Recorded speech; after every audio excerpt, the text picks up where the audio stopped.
People laughing at that, saying, oh, you're so way off. That's impossible. You can't have a world with zero accidents. And now it's going to take quite some time before we reach that. But the really big thing is you need to start thinking about it. If you don't even think about it, if you think it's totally impossible, it's never going to work. We have to change the world. We have to start getting things going. We can't take everything just for granted. We are killing people on the roads of the world. But we don't feel it because it's not getting close enough to us. If we had 10 airplanes crashing every day, we would immediately ground all aircraft in the world.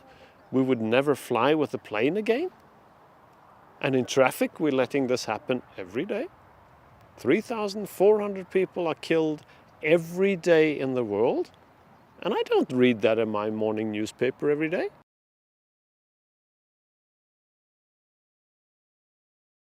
Well, our response to zero accidents is that we really need to secure that there is an awareness around this.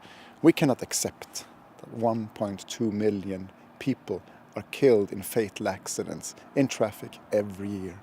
We feel that we need to take action and bring it high on the agenda. Within our own safety report, we have seen that the general trend when it comes to reduction of fatal accidents has actually stagnated.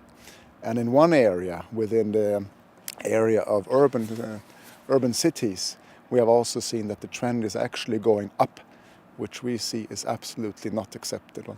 Technology is an important factor when it comes to increasing safety, and we can see that general development today. We can see it in trucks, you can see it in cars, absolutely a vital part, but it's not the only solution. I mean, we're still humans, and we as humans still carry a big part of the responsibility, and we cannot only rely upon the technology to solve everything. We are still the drivers, even if you have a lot of driver support system. We need to take responsibility as individuals and as human beings.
These trucks which we have here, they are 25 meters long. They are loaded so that the total weight is about 60 tons. So it's really heavy vehicles here which we're talking about. But all the demonstrations which we have done so far, the system avoids the accidents. Still there's not a huge margin, but this is a real life demonstration with real production like systems. So this is not tuned for demonstration, this is really production stuff which we demonstrate here.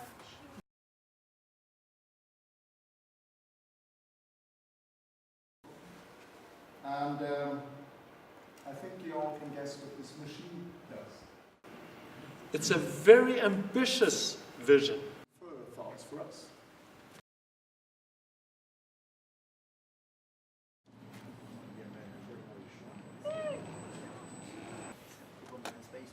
Okay, you can turn on the engine now.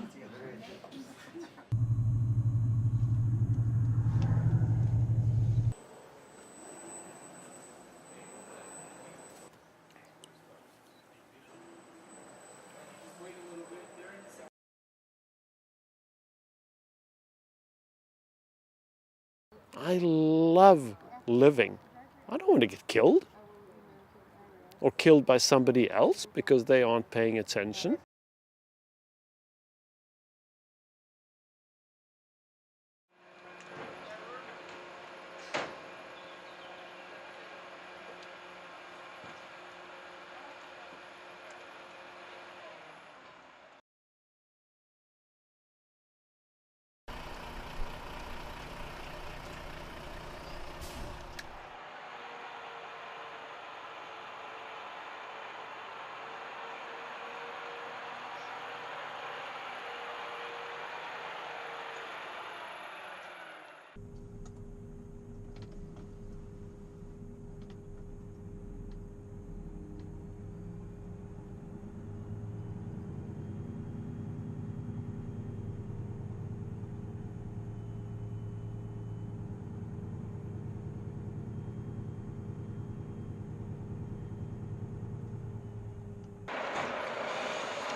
Yeah, I think main challenges that we have from the technology perspective, it's the perception that we need to secure that our sensors are good enough, and also that the communication is good enough and secure enough.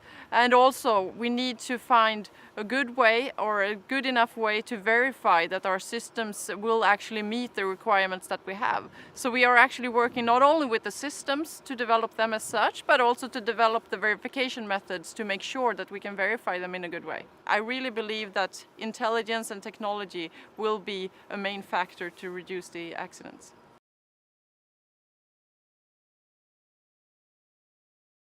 And we're talking about autonomous trucks, also self-driving trucks. I don't really think we know actually the most benefits we have in the future today, because all the time we're working with this, we come up with new idea how to use it.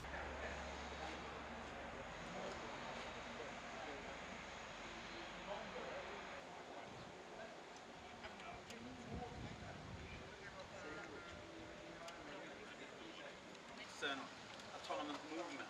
So we try to keep that platform as common as possible. And then we do small adaptations.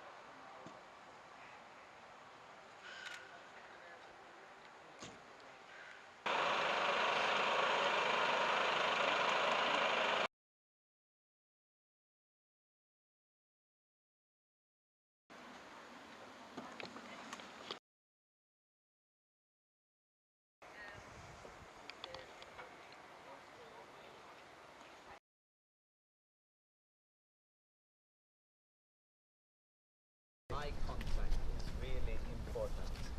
And why is that? It's not only for the driver but for all road users to be able to communicate and to be able for all.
It will be hard to really detect the bicycles. Are quite hard to recognize. Very borderline. Yeah, if they come close.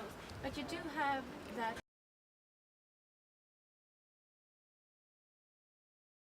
it is really important not only for the driver but also for other road users to have good visibility and to be able to have eye contact in order to be able to communicate and understand how road users will act in different situations.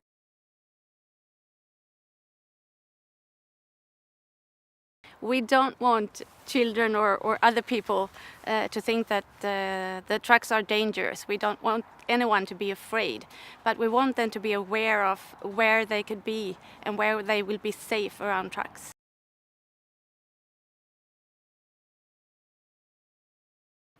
And there are lots of explanations to this. Some people say it's bad luck. I've met a lot of people that say that's bad luck. But an unprotected road user is still as all the fatalities within Europe, 26,000. 15% of those of the truck occupants would have survived if only they had worn. For speed, I can agree with you, but when you are driving a truck all the day.